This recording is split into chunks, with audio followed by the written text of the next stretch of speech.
don't think that I ever told you why I got the Sony A73. So let's talk about it now. Before Corona is over, doing travels together and all that, just letting you know why I'm using it.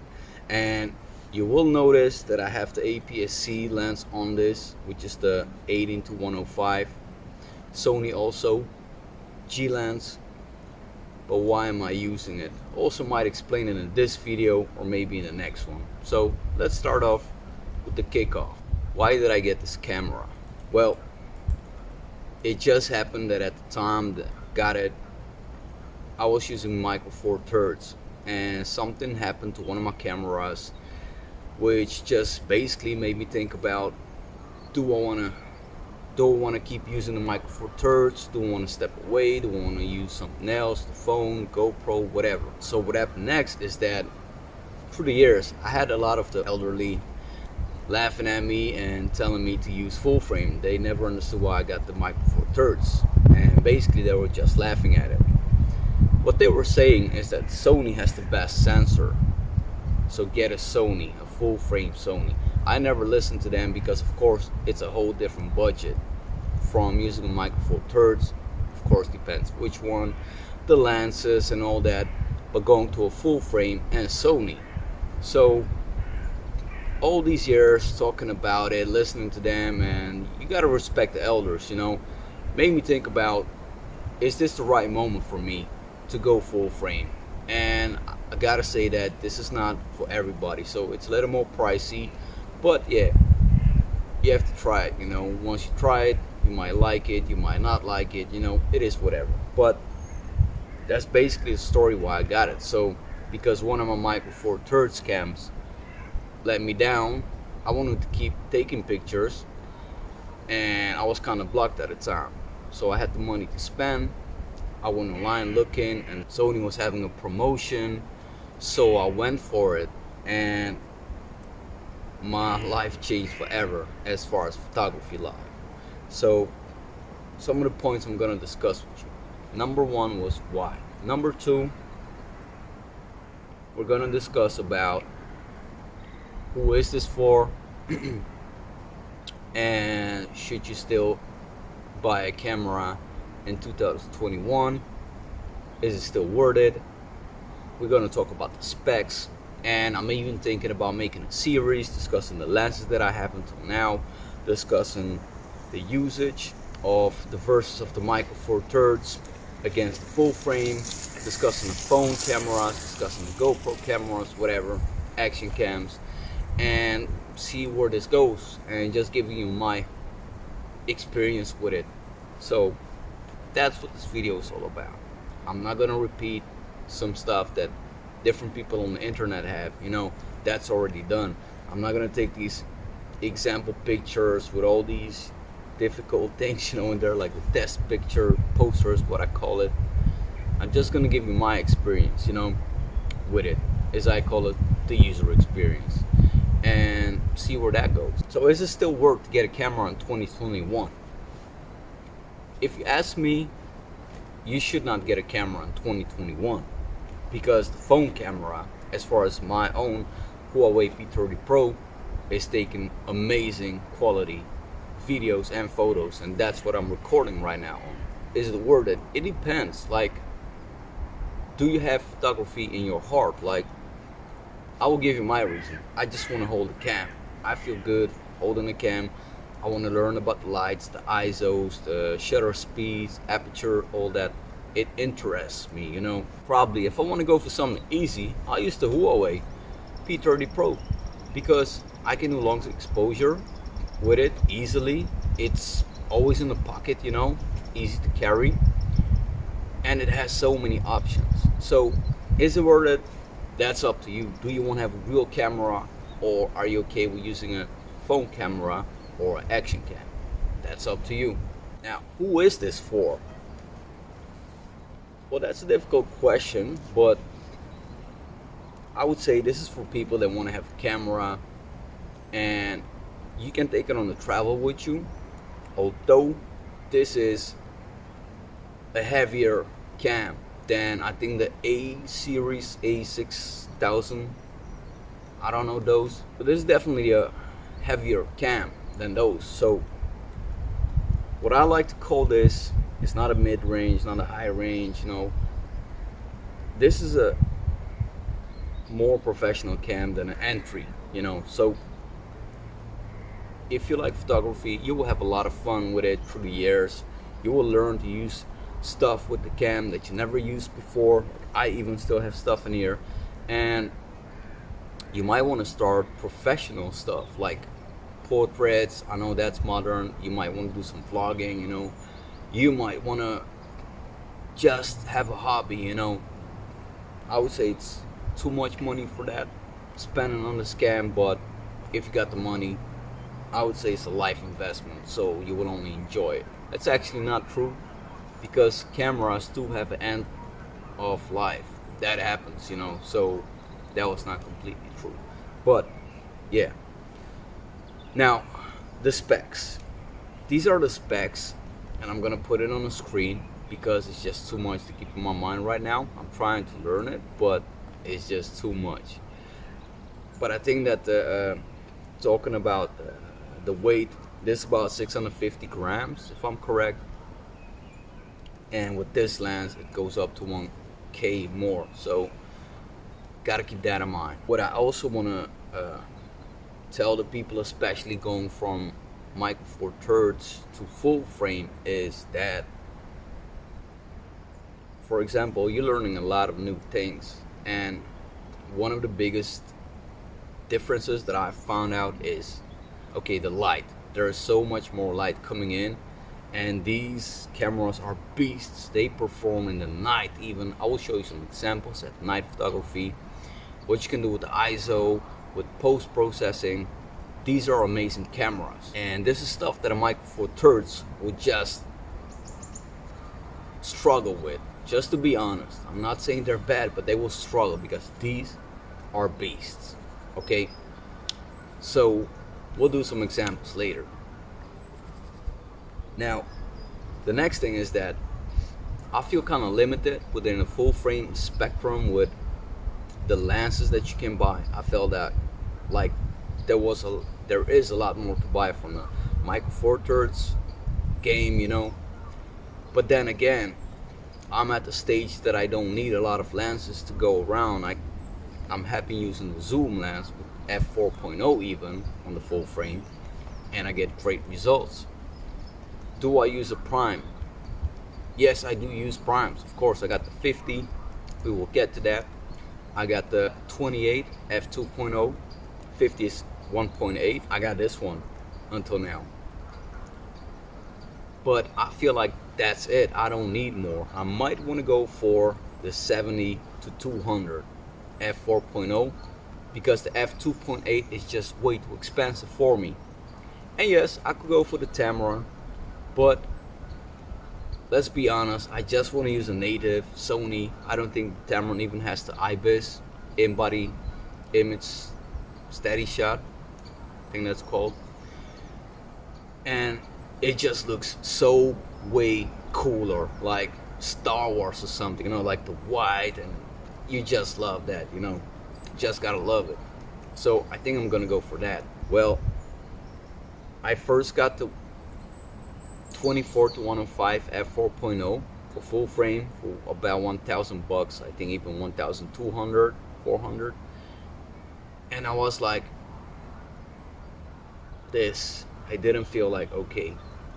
Then I saw that you can use the 18 to 105 on the full frame, which is an APS-C lens. Now this lens is more than half of the price. This is $500, and if I can get like that same amount of, you know, range out of it, why not get this one, you know? Of course, no weather sealing and all that, but when did your lens ever break, you know, because of the rain or whatever? You can even use something, you know, cover it. So for me, it didn't make sense to go double the price for like almost the same range.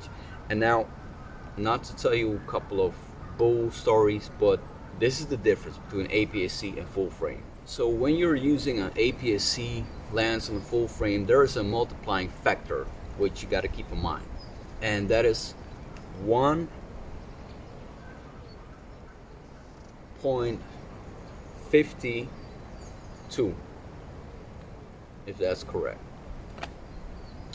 That means that this 18mm starting point for this lens is actually about 26, 27, 28, around that spectrum over there.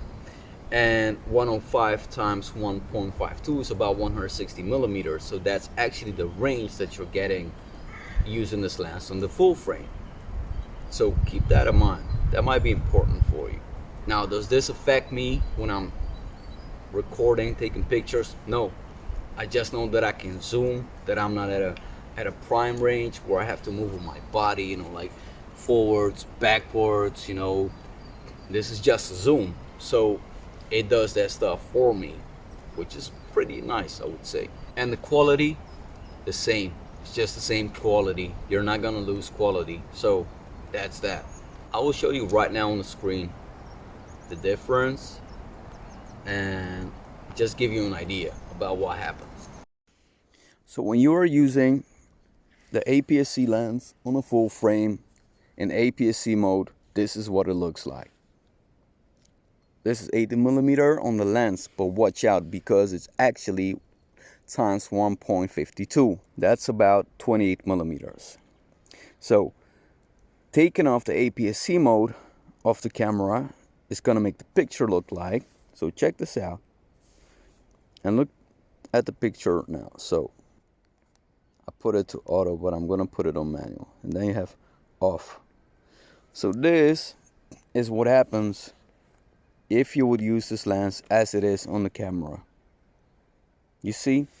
And the more you zoom in, the more the vignetting is going to go away. But still, there's a pretty heavy vignetting going on. And you don't want to make pictures like this, trust me. Might be cool for a couple of pictures, but it's not the way you want to do it. So let's zoom out. And now we're going to put on the APS-C mode. And I like to do it, to put it on auto. And look now, it's a totally different picture because it zooms in. And that's the difference that I'm telling you. Now, there are people that are skeptical about using the f4.0 in some situations, or about the bokeh.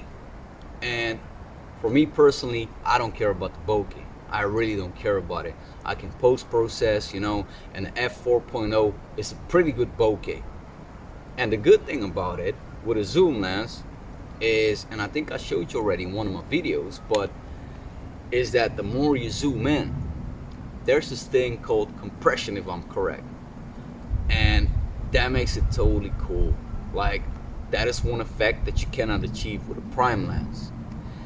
And I will show you again what I mean with that. So we are going to focus on that pole over there.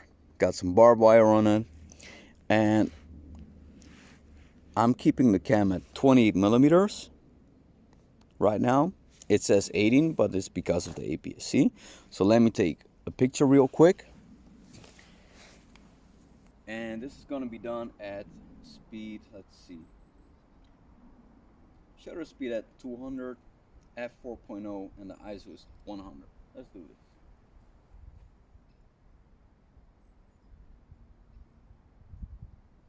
And I'm going to use the autofocus for this.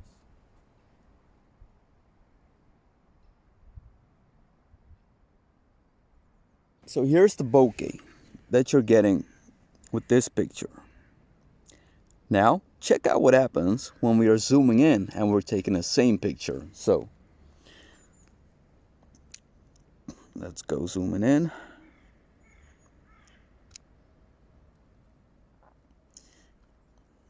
And here we go. Is this the same picture? Just want to make sure. Looks like almost the same. But look at this. So this was all the way at 28mm. There's a cool bokeh, but it's not as strong as zooming in. So let's take a look at the picture zoomed in, and then 28. 160 millimeters, 28 millimeters. But what I want you to acknowledge is the road. Look at the road. It's not only the bokeh that we're looking at, but look at the road. See how the road is way bigger, way larger? This is called compression. And these are some cool type effects, especially for when you're traveling in the mountains, in the woods, wherever, because, or even in a cityscapes, you can make your subject look so cool in front of something big that you cannot achieve that with a prime lens. A prime lens will have better bokeh. Yes, there's no discussion, even possible about that. It is what it is. But the compression is something that you cannot do with a prime lens. So that's why I'm loving zoom lenses, especially, and that I don't need to change lenses all day. I can just take this with me, and that's that. Now, for the last part of this video, I will not take pictures right now because I took some already, and you're gonna see them on my trips, and it's gonna be mostly shot with this lens. But what I want to do today is take some long exposure pictures. I brought a ND filter with me, and I'm gonna turn it all the way dark and see what I can do with this lens. Gonna let you know about the specs, because it's also a test for me. And yeah, just share the results with you. We're in a nice environment, nature, pretty quiet. It's Corona, so people are at home or taking their dog out for a walk. But this is like almost golden hour. It's not the golden hour, but we're getting there. So let's go to the lake and make some long exposures. Yes, let's do this. Let's go. We just arrived at the lake, and I'm so curious about what we can achieve with this. So I got the Polaroid ND filter camera, and I'm gonna shoot some long exposures and just see what comes out of it. And I'm a rookie at it, so bear with me. Now, just trying to show you the results that we got with the cam. And there's one thing that I don't understand, but it might be me. I'm a newbie. Check this out. This filter has this thing going on, like, you see this? So this all the way open, and this is when we close it. But I don't get this part, this here. Like, should I do this or not? Whatever. Let's shoot at 30 and then f22 with the ISO at 100, and let me put up 2 second self timer and see what happens out there. I want to focus on that part there. Yes, there we go. Now the camera is taking a picture. This is how it looks. Let's make it wide, and you could get the same effect easily with this phone. That's why I'm telling you that I really like these cameras these days with the smartphones. Let's go back to the camera, see what happens, and your result. Okay, and the picture should be done, which is, so this is, and I will show you this in Photoshop because it's better, but this is the effect that we got. So it looks okay, not too bad, but kind of weird, I would say. Let's take it at 20 seconds. And I just want to show you something real quick. So the ND filter is on the cam, and I have to put the ISO at 800 just for the cam to be able, or for the lens at f4.0, take the picture at 320 speed, shutter speed. So let me show you the zoom that this lens can get you. Okay, and now we're gonna take the picture focusing on those ducks or whatever they are. Boom. So do you see how much zoom you can get? I'm sorry I'm shaking, but it's so cold. So all the way over there, that's where we can get. So 160 millimeters. 28 to 160. Pretty cool, right? Okay, I'm gonna go back because I'm freezing out here, so I'm gonna talk to you when I'm home and checking out the pics in Photoshop. So let's go. Now as we're back inside in the studio, it's warm out here and everything, you know, just want to go to the pictures with you and just talk it through with you, and especially show you this example of the zoom lens that I talked to you about, why I love using it. Now I put the information of the specs that I took the picture with in here. So as you see, this is the ISO 100. The lens showed me 18mm, but because it's an APS-C lens, we have to convert that, and actually we're getting 27.36mm on the full frame. Now you might want to call it 28. The f-stop is at 4.0, and we went to, I don't know exactly how to call this, but 200 seconds. That's what I call it. Now, when we look at the picture or the photograph zoomed in, you have to keep this in mind, like this road in here. And it's not the exact same angle, but just look at the effect. So we're gonna go to the next picture. There you go. And look at the road now. Way bigger. Smaller, way bigger.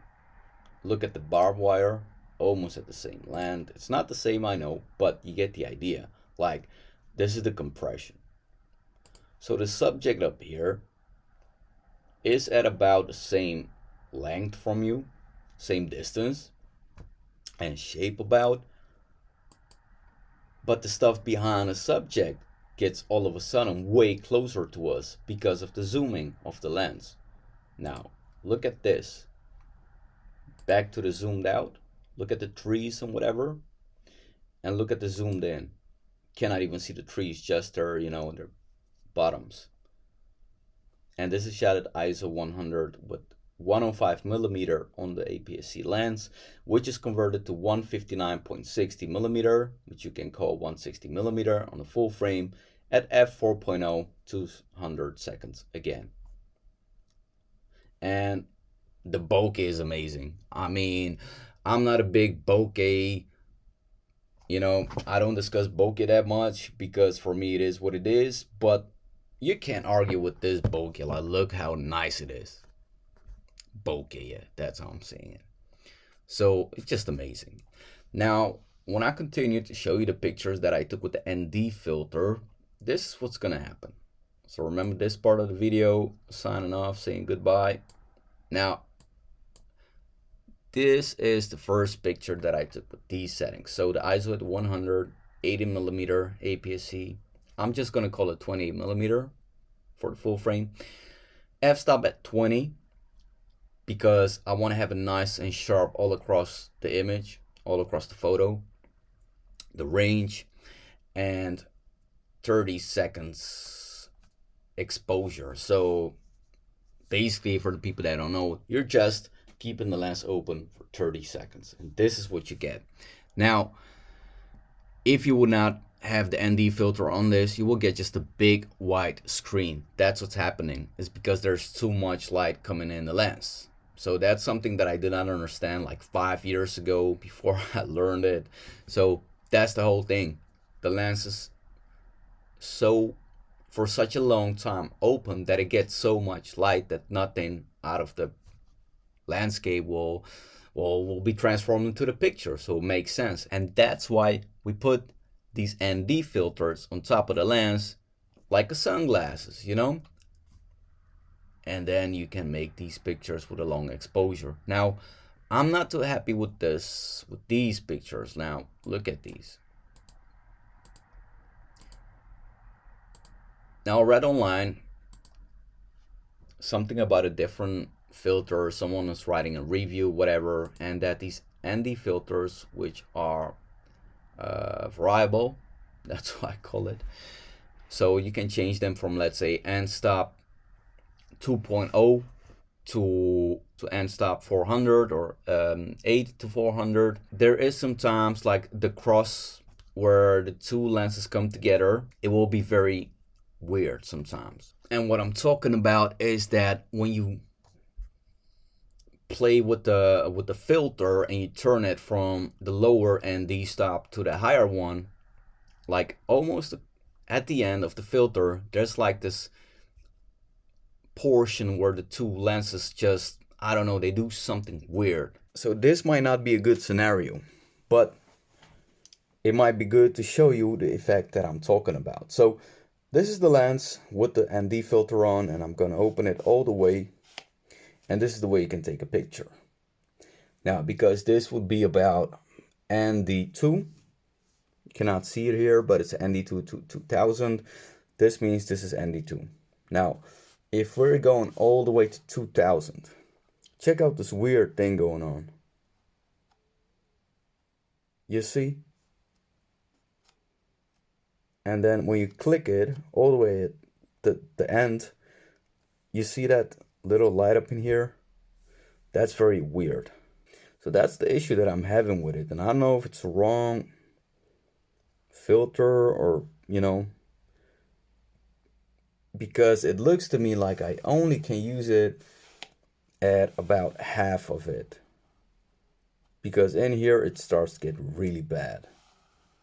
So this is my issue with the ND filter. So I really have no idea why this is happening. I mean, I'm not an expert at these filters, and might be some small, might be correct to do it that way, or that the filter acts that way. But for me, I think I'm gonna show you something else in the next episode. So I'm gonna go outside. I'm gonna take the Huawei P30 Pro, this one right here, and I'm gonna show you guys the effects that you can get with the phone versus the camera. So I'm going to take the camera with me, I'm going to take the phone, and find out how easy it is to take long exposure pictures on a smartphone versus the camera, which might be another thing that you want to think about before purchasing a full frame. I'm an amateur, so I might not give you the best advice out there, but it's just my user experience. So for today, told you a little bit about full frame and why I use it, why I got it, who it is for. And in the next episode, I'm gonna discuss the 50mm 1.8 cheap lens, good one. See you then. Peace.